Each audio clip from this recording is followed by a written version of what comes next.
शेर खान राम दुलारी को लेकर कमरे में दाखिल हो गया। गुल खान उनके पीछे था। कमरे में गहरी खामोशी छाई हुई थी। दरमियान में लोहे के पलंग पर दहशतगर्द जमुना दास बिल्कुल सीधा लेटा हुआ था। उसका बायां बाजू और शाना सीने तक पट्टियों में छुपा हुआ था। दाएं बाजू पर ड्रिप लगी थी। नाक में ऑक्सीजन की नाली थी और उसकी आंखें बंद थीं। राम दुलारी ने एक सेकंड में उसे पहचान लिया। ये उनका दहशतगर्द साथी जमुना दास ही था। एक उधेड़ उम्र नर्स पलंग की पायंती की तरफ खड़ी चार्ट पर कुछ लिख रही थी। कमरे में एक ही खिड़की थी, उस पर गहरे रंग का पर्दा गिरा हुआ था, लेकिन दोनों पर्दों के दरमियान थोड़ी सी जगह ऊपर से नीचे तक खाली थी, जिसमें से दिन की रोशनी अंदर आ रही थी। राम दुलारी अभी तक दरवाजे के पास ही दीवार के साथ खड़ी थी। उसकी एक जानिब गुल खान था और दूसरी जानिब शेर खान था। शेर खान ने धीमी आवाज में कहा, बीबी उसकी शक्ल गौर से देखो, शायद तुम्हें कुछ याद आ जाए। वो राम दुलारी को साथ लेकर पलंग के करीब आ गया। राम दुलारी ने जमुना दास की शक्ल क्या देखनी थी, उस शक्ल को तो वो तकरीबन रोज ही देखा करती थी। सिर्फ एक बात का उसे अफसोस था कि वो जमुना दास को जहरीला इंजेक्शन देकर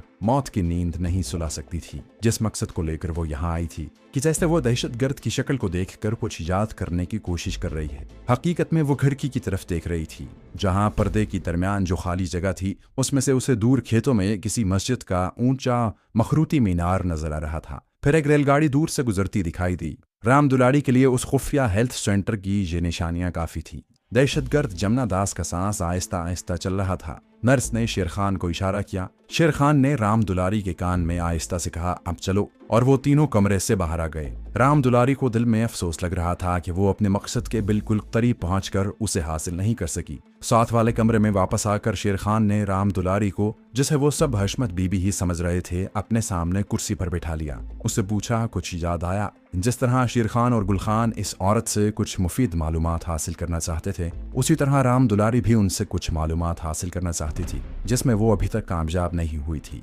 उसको बहुत जल्द महसूस हो गया था कि ये कमांडो लोग अपने मंसूबों के बारे में किसी के सामने एक दूसरे से भी कोई बात नहीं करते। वो इंतहाई राजदारी से काम लेते थे। फिर भी राम दुलारी अभी अपने आप को उनके साथ लगाए रखना चाहती थी, इस उम्मीद पर कि शायद किसी वक्त उसे इन लोगों का कोई राज हाथ आ जाए। उसने कहा, मुझे इस काफिर की शक्ल देखकर कुछ याद आ रहा है। मैं ज्यादा याद करने की कोशिश कर रही हूँ। गुल खान ने शेर खान को अंग्रेजी में कहा, मेरा ख्याल है इसे 1-2 दिन की मोहलत देनी चाहिए, हो सकता है इसे सब कुछ याद आ जाए। शेर खान ने कहा, ठीक है। उसके बाद गुल खान ने राम दुलारी की आंखों पर दोबारा पट्टी बांधी और उसे बंद गाड़ी में बिठाकर वापस चल पड़े।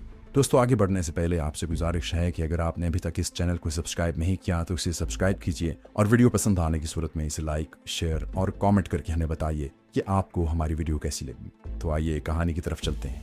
गर्ल्स हॉस्टल के एक कमरे में राम दुलारी ने जमुना दास को कत्ल करने की स्कीम पर गौर करना शुरू किया। जमुना दास का काम तमाम करने के लिए उसका गर्ल्स हॉस्टल से निकलना जरूरी था। मुसीबत ये थी कि उसकी निगरानी हो रही थी। अगर वो बाहर निकलती है और हेल्थ सेंटर की तरफ चलती है तो उसकी निगरानी करने वाले जासूस जरूर उसका पीछा शुरू कर देंगे। उसका सिवाय उसके और कोई इलाज नहीं था कि वो अपना हुलिया बदल कर हॉस्टल से निकले। हुलिया बदलने और भेस बदलने का साजो सामान उनके मुकंदलाल वाले खुफिया ठिकाने पर था। राम दुलारी वहां भी नहीं जा सकती थी। उस तरफ जाने का मतलब ये था कि वो इन लोगों को अपने गिरोह के खुफिया ठिकाने का पता बता देगी। राम दुलारी के जहन ने बड़ी तेजी से काम करना शुरू कर दिया था। उसको गर्ल्स हॉस्टल के कमरे में ही अपना हुलिया तब्दील करना पड़ा। सवाल ये था कि साजो सामान के न होते हुए वो हुलिया कैसे बदल सकती थी। राम दुलारी के अय्यार जहन में आखिर एक तरकीब आ गई।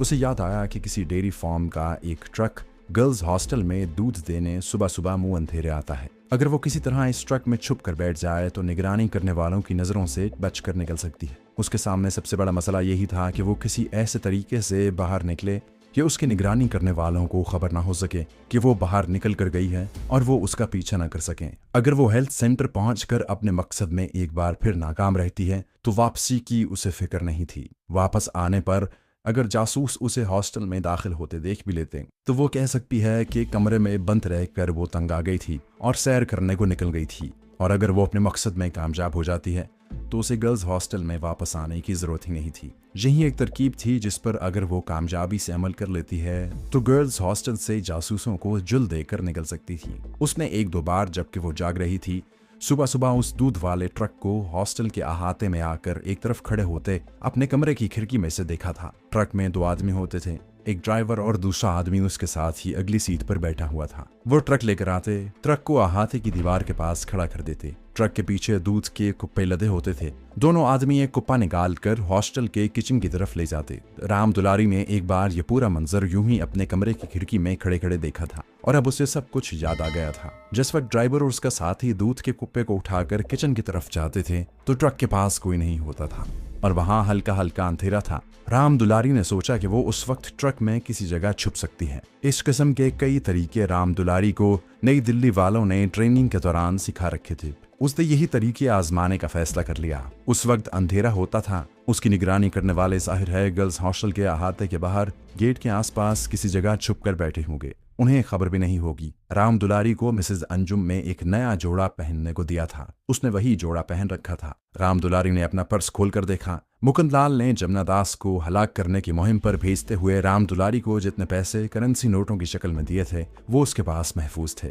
जहरीले इंजेक्शन की सिरिंज उसने एक अलमारी के अंदर पुराने कपड़ों में छुपा कर रखी हुई थी। राम दुलारी ने उसे भी निकाल कर चेक किया और फिर वहीं छुपा कर रख दी। वो कमरे की खिड़की के पास आ गई और पर्दा जरा सा हटाकर हॉस्टल के अहाते में वो जगह देखने लगी जहां सुबह के वक्त डेयरी फार्म का ट्रक आकर खड़ा होता था। उसने अपने जहन में एक नक्शा तैयार कर लिया कि उसे किस तरह से ट्रक के पास जाना होगा। ये काम उसे बड़ी तेजी से करना था क्योंकि ट्रक ड्राइवर और उसका क्लीनर जब दूध का कुप्पा उठाकर किचन में रखने जाते तो उन्हें ज्यादा देर नहीं लगती थी। सारी स्कीम जहन में बनाने के बाद राम दुलारी पलंग पर आकर लेट गई। दिन गुजर गया। शाम को बुलखान अकेला ही उसे मिलने आ गया। उसने पूछा, हशमत बीबी, अब तक तुम्हें कुछ न कुछ जरूर याद आ गया होगा कि इन दहशतगर्दों का मुस्तकिल ठिकाना कौन से शहर में था और किस जगह पर था। राम दुलारी ने गहरे गौर व फिक्र का अंदाज इख्तियार करते हुए कहा, भाईजान जी, बहुत याद करती हूँ। बस इतना ही याद आता है कि एक जंगल था, उसमें एक जगह जमीन के अंदर रास्ता था, वहां उन लोगों ने अपना अड्डा बना रखा था।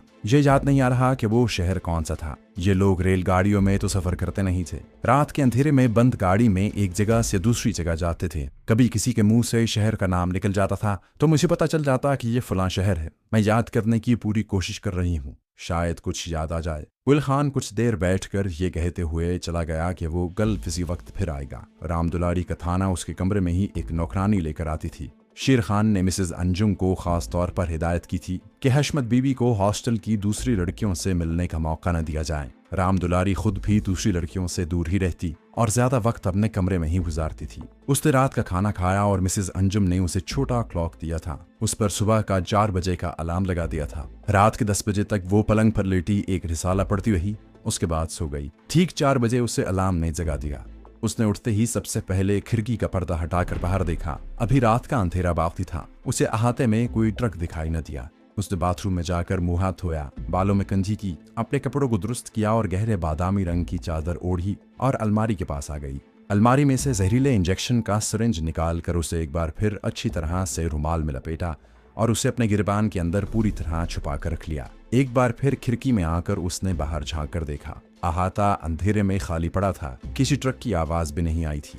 उसने कमरे की बत्ती बुझा दी और पलंग पर बैठकर ट्रक के आने का इंतजार करने लगी। रात की तारीकी फजर की फीकी फीकी सफेदी में बदलना शुरू हो गई थी, लेकिन अभी पूरी तरह से दिन की रोशनी नहीं हुई थी। वो चाहती थी कि ट्रक जल्दी से आ जाए और वो पिछले पहर के अंधेरे में ही वहां से निकल जाए। हॉस्टल के गेट के बाहर तैनात जासूसों की निगाहों से बचने की सिर्फ एक यही सूरत थी। क्लॉक पर 4:45 बज रहे थे कि राम दुलारी को दूर से किसी ट्रक की आवाज सुनाई दी। एक लम्हे का इंतजार किए बगैर उसने जल्दी से चादर को अच्छी तरह से अपने जिस्म के गिर्द लपेटा और आहिस्ता से दरवाजा खोलकर जीने की तरफ बढ़ी। जीने से उतरकर वो पहली मंजिल के बरामदे में आ गई। बरामदे में अंधेरा छाया हुआ था। सिर्फ दूसरे कोने में बाहर की जानिब ऊपर एक बल्ब रोशन था। राम दुलारी जहां अंधेरा था उस तरफ से चलती हुई बरामदे के एक सुतून के साथ लगकर खड़ी हो गई। वो बहुत सोच समझकर उस जगह खड़ी हुई थी। अगर ट्रक रोज की जगह पर आकर खड़ा हुआ तो वो अंधेरे में चलते हुए ट्रक के अकब में जा सकती थी, जहां उसे कोई नहीं देख सकता था।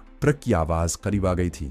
उसे ख्याल आया कि शायद ये कोई और ट्रक हो, लेकिन ट्रक सड़क पर आगे निकल जाने के बजाय हॉस्टल के गेट में दाखिल हो गया। उसकी बत्तियां रोशन थी। राम दुलारी सुतून के पीछे हो गई। ट्रक की हेडलाइट्स की रोशनी सुतूनों के ऊपर से गुजरकर दूसरी तरफ निकल गई और ट्रक अहाते की दीवार के साथ बैक होकर लग गया। उसके साथ ही ट्रक की बत्तियां बुझ गईं। ट्रक के अगले हिस्से में से 2 आदमी बाहर निकलकर उसके पीछे आ गए। दूसरे लम्हे वो दूध का कुप्पा उठाए दोबारा नमूदार हुए। एक ने एक तरफ से और दूसरे ने दूसरी तरफ से कुप्पे के कुंडे को पकड़ रखा था। वो हॉस्टल के किचन की तरफ चल दिए जो बरामदे के दूसरे कोने की तरफ था। राम दुलारी उसी लम्हे के इंतजार में थी। जैसे ही वो थोड़ा आगे गए, राम दुलारी खामोशी से बरामदे से उतरी और अंधेरे में से गुजरती हुई तेजी से ट्रक के पीछे आकर उसकी लटकती हुई रस्सी को पकड़कर ट्रक के पिछले हिस्से में चढ़ गई। ट्रक के अंदर बहुत से दूध के कुप्पे पड़े हुए थे जिन्हें अभी दूसरी जगहों पर सप्लाई करना था। वो इन कुप्पों के पीछे छुपकर बैठ गई। 3-4 मिनट के बाद उसे इन आदमियों की आवाज सुनाई दी।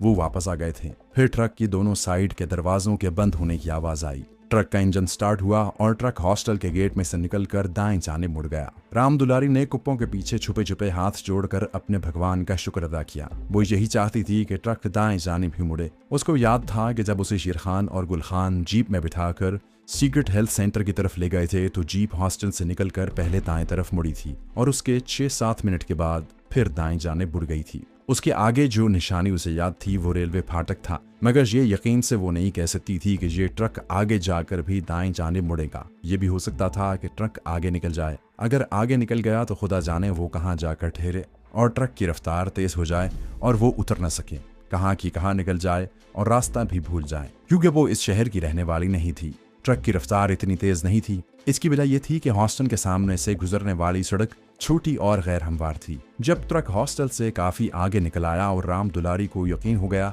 कि वो हॉस्टल के बाहर उसकी निगरानी करने वाले जासूसों की जद से निकल आई हैं, तो वो कुप्पों के पीछे से निकल कर ट्रक के पिछले हिस्से में आ गई। सुबह का नूर नमूदार हो रहा था। सड़क दूर तक खाली थी और ट्रक सड़क के खड्डों पर हल्के हल्के धचके खाता गुजर रहा था। उसकी रफ्तार ज्यादा नहीं थी। ट्रक का अकबी हिस्सा खुला था। वो बड़े गौर से सड़क की बाएं जानिब देख रही थी। उसका ख्याल था कि शायद ट्रक अगले मोड़ पर दाएं जाने मुड़ जाए, लेकिन ऐसा न हुआ। सड़क पर से एक छोटी सड़क निकलकर उसे अपने बाएं जानिब जाती दिखाई दी। ट्रक उस तरफ जाने की बजाय दूसरी जानिब मुड़ गया। जैसे ही ट्रक ने दूसरी जानिब मोड़ काटा, उसकी रफ्तार और धीमी हो गई। राम दुलारी ने ट्रक के पिछले हिस्से में से लटकती हुई रस्सी पकड़ी और ट्रक में से बाहर सड़क के किनारे झाड़ियों में कूद गई। गिरते ही झाड़ियों में उसने 2-3 लुढ़कनियां खाईं और जल्दी से उठकर बैठ गई। सड़क भी पिछले पहर के धुंधके में खाली थी। वो उठी और सड़क पर उस जगह आ गई जहां से सड़क दाएं जानिब दूसरा मोड़ काटती थी। उसे उस तरफ जाना था। शायद शेर खान की जीप उसी तरफ घूमी थी।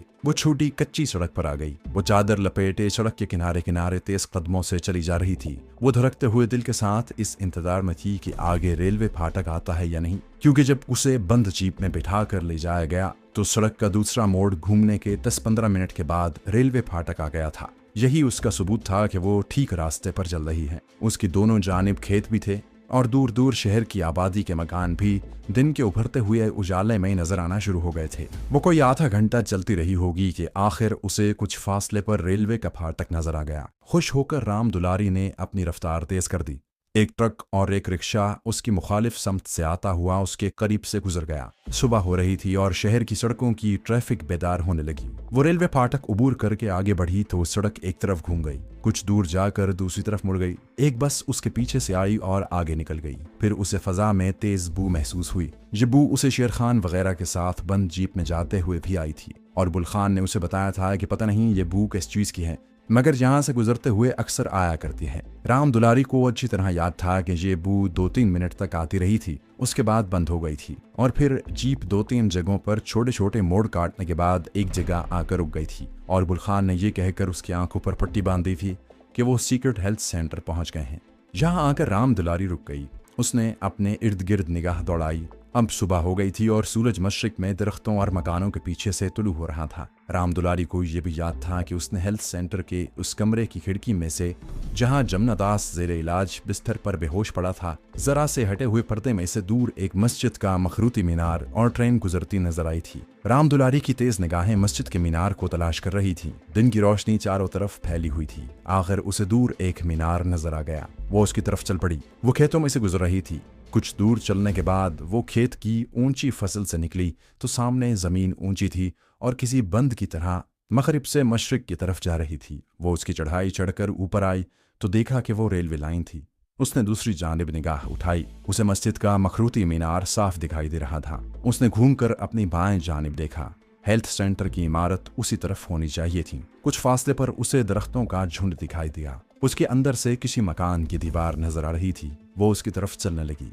उसे यकीन हो गया कि यही वो सीक्रेट हेल्थ सेंटर है जहां उसकी आंखों पर पट्टी बांधकर उसे लाया गया था। चलते चलते वो दरख्तों के दरमियान आ गई। अब उसके सामने एक पुरानी सी एक मंजिला इमारत खड़ी थी जिसके बाहर कोई आदमी नजर नहीं आ रहा था। इमारत का दरवाजा बंद था। राम दुलारी दरवाजे की तरफ बढ़ी। उसने दरवाजे को जरा सा खोल कर अंदर झांक कर देखा। सबसे पहले उसे डिटोल और दवाइयों की बू आई। उसके चेहरे पर हल्का सा तबस्सुम नमूदार हुआ। वो अपने टारगेट पर पहुंच गई थी।